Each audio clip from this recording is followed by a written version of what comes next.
Today on the Kawarthas Small Business Podcast, we are talking about opportunities that we see in the Kawarthas. I'm Brian Rump, And I'm Matt Garrity of Matty G Digital. and this is the Kawartha Small Business Podcast. We have business conversations for the Kawartha commute. This episode is sponsored by Starting Point Digital Marketing. You know you should be doing digital marketing, but never seem to have the time to do it right. Your small business deserves to have good marketing that is quick, easy, and inexpensive. Starting Point Digital Marketing provides intentionally simple marketing designed just for you. Head over to startingpointdigitalmarketing.ca to get started now. All right, Matt. So today we are talking about opportunities in the Kawarthas. Obviously, this is the Kawartha Small Business Podcast. We love the Kawarthas. We love small businesses. So let's generate some excitement about opportunities in the Kawarthas. I've only been up here for going on 3 years, and I don't know how much I loved it when I first got here, to be super honest with you. It was very different. It was a city in the country to me, so Lindsay. So it was like a nice transition into the country. I've since grown very quickly to love it. It's like a lot of interesting, fun things happening here. I think often we jokingly joke about Lindsay or the Kawartha Lakes about like nothing going on up here, which I don't think is accurate whatsoever from so many different perspectives. From a personal entertainment perspective, there's always events and activities going on. As a parent, I've been shocked since day one, the amount of free activities I can take my kids to every single weekend, especially in the summertime. It's a great place to do all kinds of fun stuff like that. And from a business perspective, it's growing, it's advancing, it's getting a bit more technical, and I think that there are opportunities for it to continue to grow. Yeah, that's awesome. I like you've pointed out some, I think, really interesting things because I think there's sort of two general impressions I think people get. One is cottage country, so it's Yep. good for seasonal. You know, you go to the cottage, you sit on the dock, have a beer, barbecue, don't leave the cottage, or it's a retirement place for old people to come to. And yes, we do have, our demographics will show, an aging population. However, I think I'd be curious to see how that's changing. I know anecdotally, I'm noticing a lot more families.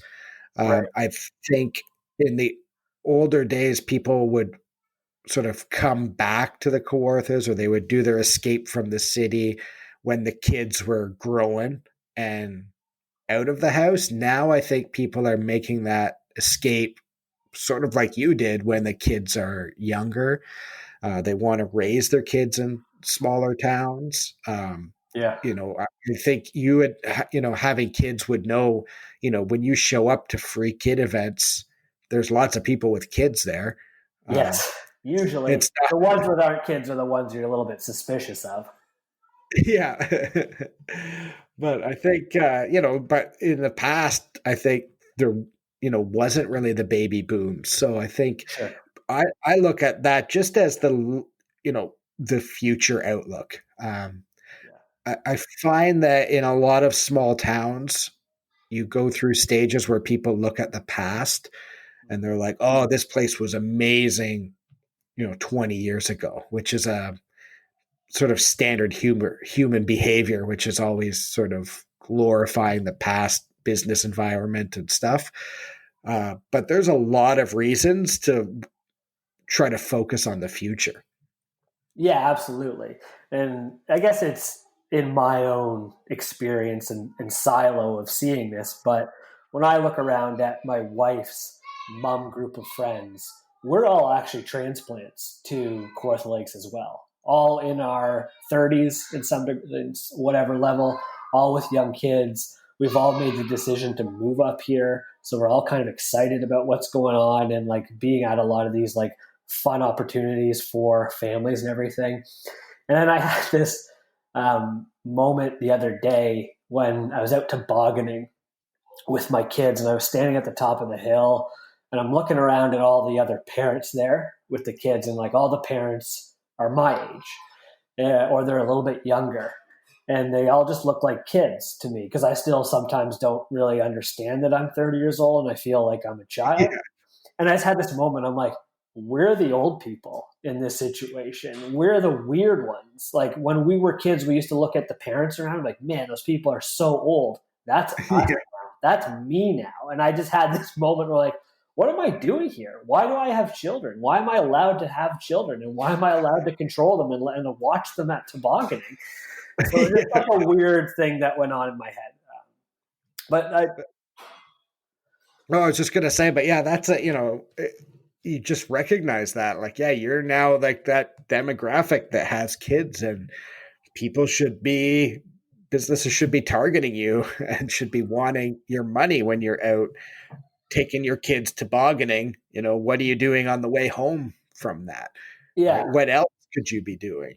absolutely. And I think it's not a myth that we are a retirement community. It's definitely an older demographic, probably technically, statistically. I don't have those numbers in front of me, but my experience is there's a lot of young people in this community, affluent, have some money, have good jobs that are able to take that money and willing to spend it around the Yeah. community. Yeah, and do stuff. And actually, if we cover Peterborough as well, I don't have it handy, but a neat statistic about if you don't look at large metropolis areas, Peterborough is one of the most or the most populous city in Canada for young people. Sure. And everybody, all my students, I would show that in class and they're like, whoa. But when you think about it, you have a lot of students retaining, there's a lot of youth, but nobody knows about it because the stereotype is, oh, everyone's retired. Yeah. So when I, from a business standpoint, look at that, it's like, look at the trends, look at who's moving here. Right now, we're going through a housing boom. People are escaping the city and coming to the Kawarthas. Um, I think from the conversations I've had with real estate agents, it's not all retirees. Like No. there's still quite a few, but it's mixed. So you really have to put your mindset on if you're building a business, you're probably building a business with a 20-year outlook. I think, or longer. Maybe you want to be around forever. So you want to read what those trends are and, focus on those people who are bringing kids here. Absolutely. Peterborough, I've always been fascinated by when I came up here. I originally knew it in high school as just like a college town or a university town. You'd go up to Trent to visit some friends at the beginning of the weekend, and you'd come home at the end of the weekend. That's all it was. It was a university, and that's all that existed in that place. But now I love Peterborough. The food scene there is unbelievable. And you can laugh all you want at millennials and you can poke fun at them. I think technically I'm a millennial. So, but generally speaking, like they're the reason why that food scene is so good there and why there's like cool lifestyle brands that are in Peterborough. It's because it's like the millennials are forcing business owners to put effort into what they're doing and making sure like they're having fun, trendy things going on. Like the best burger I've ever eaten in my whole life is at the Apollo Grill. I always mix up Apollo Diner or Apollo Grill in Peterborough. It's outstanding. It's the perfect burger. We can spend an entire podcast talking about that if you'd like. Yeah. But I've always been amazed just by like the food scene in Peterborough specifically. And I don't think it maybe gets enough credit because you do hear some signs like a criticism. It's probably because of like the individual towns and cities around the Kawarthas where like Lindsay, okay, we don't have an epic this place, or we can't order something like this in Fenelon Falls. You go to Peterborough, it's all there, and it's all fantastic. Yeah, it's I used to like I went to Trent and then Fleming and sort of I'm a transplant sort of the Peterborough area from growing up in Belleville. And I noticed right away Peterborough like has introduced me to so many different foods and different stuff. And it's all small places. So I used to say even at Trent, like there was clubs for everything. None of them were like, the place to be with like 80 people at it, but it was like there's something for everyone. And, the music scene in Peterborough's like that. Like you can go, I've seen some epic shows Yeah. that are just in the bar at a small place, and they're artists that like blow up sort of a few years later. So it's, just a neat spot. So when we look at, building a business and what some of those specific opportunities are, a lot of it is, reading the trends, seeing, who's here, who's coming, what do they do. I think a lot of businesses skip that step in some of their marketing and business design. Um, One of the frameworks I teach at Fleming is frameworks for earning above average returns. And there's kind of two models. One is a resource based model, and one's a market based model. So, resource based, that's where you look to start a business and you look at what skills and capabilities you have and you build a business around that. The other is around market based. So, you read the market and you look for what are gaps or opportunities in the market, and you build your business around that. And I started thinking, what is that market-based opportunities in the Kawarthas area? A few years ago, the downtown revitalization projects, were able to pull some data, things like demographics, average wage, what businesses we have. And, there's some stats around certain types of businesses of just how many you need per population. So things like haircuts. Yeah, you could cut your hair at home, but a lot of people like a professional to cut their hair. And one person can only cut so much hair. So, you need so many depending on your population. You need so many based on the mix. If everybody is maybe lower income and don't care, then you need, the cheap, high volume places. If you get a lot of hipsters coming here, they're going to want a professional, to cut and style their hair. So there's opportunities, you know, for something like that. Interesting. What are some businesses you think you would want to see up here, either from a like just a personal passion of like, hey, I really want this type of place up here, or just what do you think generally Lindsay, let's say Lindsay or Kawartha Lakes in general, needs up here? So I think it's looking at I think we're in a transition period from the businesses of old, which maybe competed with big box stores. They served lots of different markets with lots of different products. Um, I really look at how businesses can get more specific and market their one awesome thing. So things like personal services, like barbers, right? Where are the awesome, you know, barbershops where you can go drink a whiskey and get your hair cut? I know that's, there's a place in Peterborough that does that, which is like booked all the time, I think. Uh, so there's that types of things.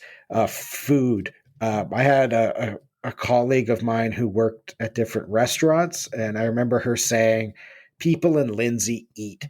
So, even though people might talk about the economy or whatever, like people here eat, they go out to eat, and I look at the market, and aside from a few spots, a lot of it's fairly generic. Yeah. but like, where's our epic burger place, right? Like, I don't always want to have to drive an hour. And I love, I love driving to shout out to Muddy's Pit Barbecue in Keene. Hashtag it's worth the drive to Keene is maybe one of my favorite places ever to go. Um, you know, there's lots of good places at Peterborough. There's places in, Fenland, Lindsay that I like as well that I think maybe people sleep on a little bit, don't realize how awesome they are. And sometimes, they need to know how awesome they are and sort of what they're awesome for and why it's worth coming to them for that. So it's creating those, destinations and know that, you know, pandemic aside, the food industry is changing. You have to adapt to it, but people are going to eat.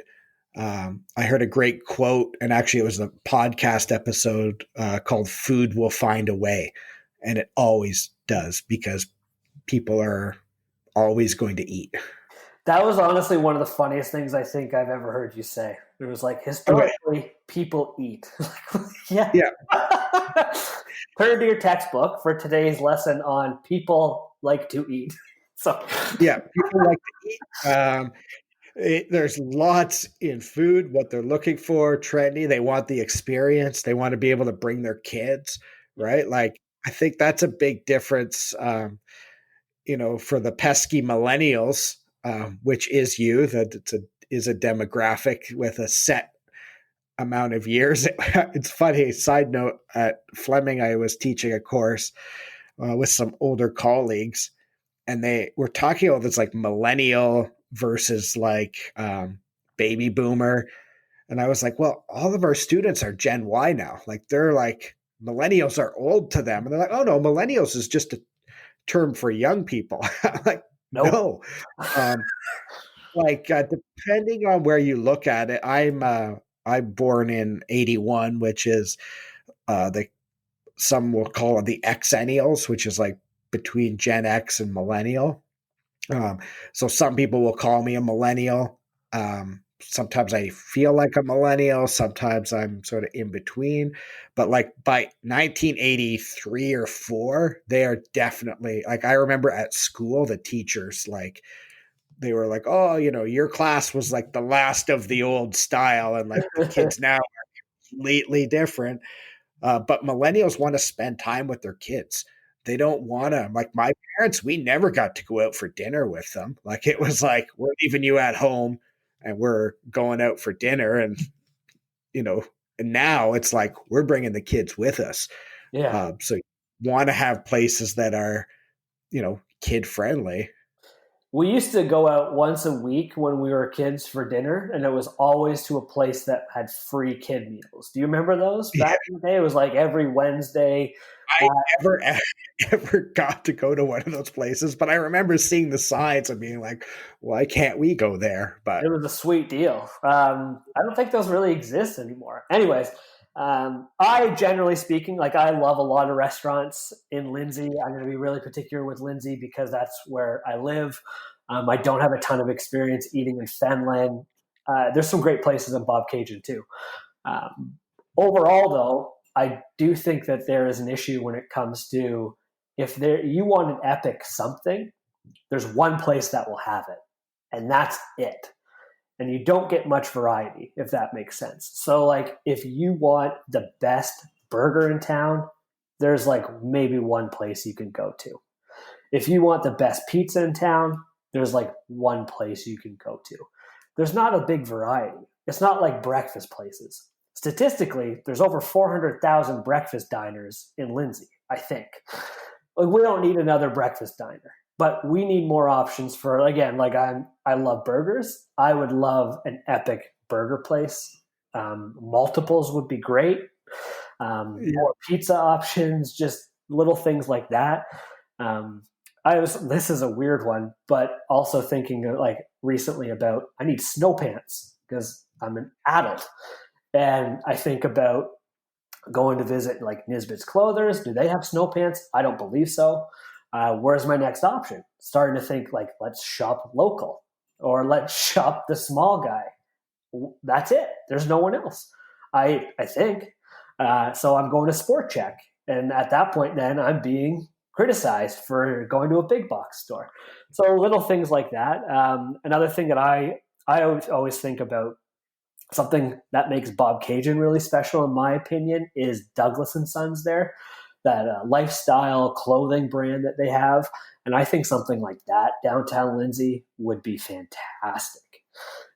That would be really playing towards like that younger demographic, similar to what you talked about with the like the funky, cool barber that you'd actually want to go sit down, hang out at, not just kind of go in, get the heck out of there type thing. Yeah. Yeah, that being said, I will shout out to my barber, Wally, who's always great to talk to at, I think, Men's Hairstyling on William Street, unofficial mayor of downtown uh, Lindsay. But, I get scared because Wally's only going to be cutting hair for so long. So it's like, okay, where's, the next choice or where's going to provide, that experience. I think, that barber's a good example of personal services. There's lots of business opportunity and household services as well. Um, People are moving here. They're going to want to make changes to their house. So, there's opportunity for trades. I think there's opportunities for maintenance.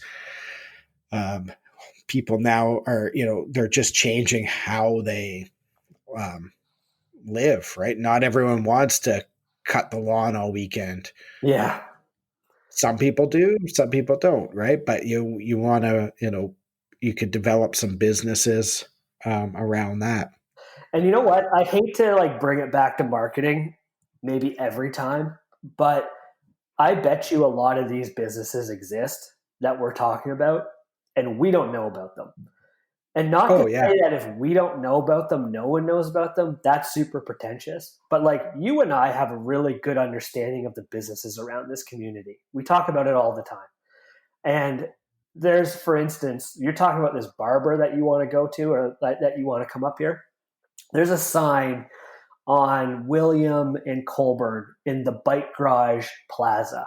Like there's a bunch of signs on the fence out there. And there's one for this like really funky, cool looking barber. I don't know what the heck the name of it is, and I don't know where the heck it is. Nowhere in the world do I know where this place is. I know that there's a cool barber somewhere in this community. That's all I know because of that sign that I drive by every couple days. yeah. And if you're that cool barber and you are making a huge amount of money and you're booked solid, that's cool. But you probably would like a pipeline of more clients. Or if that one is full, that just shows that hey, there's a market for cool barbers in town. So maybe you need to start up your cool barber shop and let people know Yeah, it exists. So I absolutely. think when you look at these and marketing, again, there's people moving to the community. We have thousands of businesses. We don't know about all these thousands of businesses, so there's an opportunity to help these businesses like get found. I know you don't want to maybe spark up competition, but Matty G can only deal with so many clients. You can't possibly do a good job with thousands of businesses here, so you need some good competitors. Yeah, and you know what? I've actually pulled up a handful of people I wanted to shout out, and I thought long and hard about if I should or not. But you know what? I'm going to. Um, I hear this a lot, and I always take exception to it when talk about my goals for marketing in this community. And people are always like, "Oh, it's so good that like you're doing that. Like this community really needs that type of approach to marketing, and because no one's doing it." I'm like, that's what I take exception to. That's not true. There's a lot of good marketers up here. A lot of them are freelancers. A lot of them might be sort of fly by night type of things, like I don't know how serious. Yeah, they might not last very long. A lot of agencies or companies that are up here don't actually focus on this community, and they don't want to work with local communities. However, there are a lot of great marketing companies in this community that are doing great things and want to continue to do great things. Matty G Digital, great guy, great company. Starting Point Digital Marketing. Also, I think Barton Creative Co. is the gold standard up here. I'd shout out 705 Creative in Peterborough, Social Cat Media, Studio PTBO. Those are the ones that I'm most familiar with that I think are doing a great job in this community, that look like they're very committed to the Kawarthas from a marketing perspective for the long term as well. Yeah, that's awesome. Yeah, it makes good sense, which is good. What else do we have here? We talked a little bit about families. I think there's a big opportunity with family activities as well. So, you talk about doing a lot of free stuff with your kids. My challenge for the community sometimes is make sure those free things lead to some, sales in the communities, Sure. or create some things that maybe have some fees attached to them. Yeah, for sure. We go to a lot of stuff through the Early Year Center in Lindsay. And who else puts on a lot of stuff? It's usually like early years, sometimes like the Boys and Girls Club or whatever. This was back 2 summers ago at this point. Lindsay Downtown does a lot of great stuff, like in the downtown, because like their whole responsibility is to promote those businesses that are right downtown on Kent Street there. It would be cool to have some more options. Again, like Peterborough has them. There's that reptile zoo in Peterborough, which is really cool. Down in Durham, where I came from, there's like plenty of those places that you actually paid like $10 per kid to go into, and it was like a giant play place for kids. Yeah. And they weren't all like the big air zones or whatever. It was just like Stanley's backyard barbecue, and it was like, in like some industrial building, and they always were like kind of fun. So little things like that for sure. Again, like you always have, it seems like one option up here. Rare are we getting a variety and having a choice of like, okay, this is the gold standard, or like let's try out this person this time. It's always seems like there's one good person at everything around here. And it's not like a big eclectic mix, I guess, is my synopsis of what's going on. Yeah. So interesting. So, yeah, I think just in general, people are moving here, they're living here. There's business opportunities everywhere, and I think there's a lot of reasons to be positive about the Kawarthas at Peterborough. I mean, you and I are both here. We're both, committed to living here a long time. We want to build a good, profitable community with vibrant small businesses. So yeah, we wanted to sort of go over some of the things that we see, and hopefully we have some budding entrepreneurs listening who are going to create some of these epic places for us to go and spend our money at. Yeah, for sure. And last thing I wanted to mention, there's so many service businesses up here too that we never really touched on or scratched the surface of it all. And I think that's going to happen more and more, especially in the next couple of years with the fallout from the pandemic. One thing, I'm not struggling with it anymore because I found a fantastic virtual assistant. However, virtual assistants, when they're good, they get busy, and they get busy quickly, meaning they don't have more time for you as you grow. It was a challenge to find a virtual assistant. Like at the beginning, you don't even care if they're good. You just you can't find one. You'll take anything. So I found one. She got too busy, passed me off to someone else. She's fantastic. I think we'll grow for a while, which is great. But I did searches on it too, and I'm even doing one right now. You can't find anything around here. There's no virtual assistants with not even a proper website, just a website, period, that's ranking on Google. So there's a ton of opportunity for a virtual assistant to go in and do some of the administrative, logistical stuff for companies online, like service companies. I'm sure even from a retail brick and mortar perspective, there's opportunities there. I'll challenge anyone listening that's looking for any sort of work, become a virtual assistant, make a website and send it to me. Yeah, yeah, I think that's a good, a good point to leave on. There's lots of just, I say it all the time. There's just opportunity everywhere. Awesome. That sounds like an episode to me. Thank you for listening. This is the Kawarthas Small Business Podcast. If you would like to talk to us a bit more, feel free to send us an email. Set it up at kawarthassmallbusinesspodcast.ca.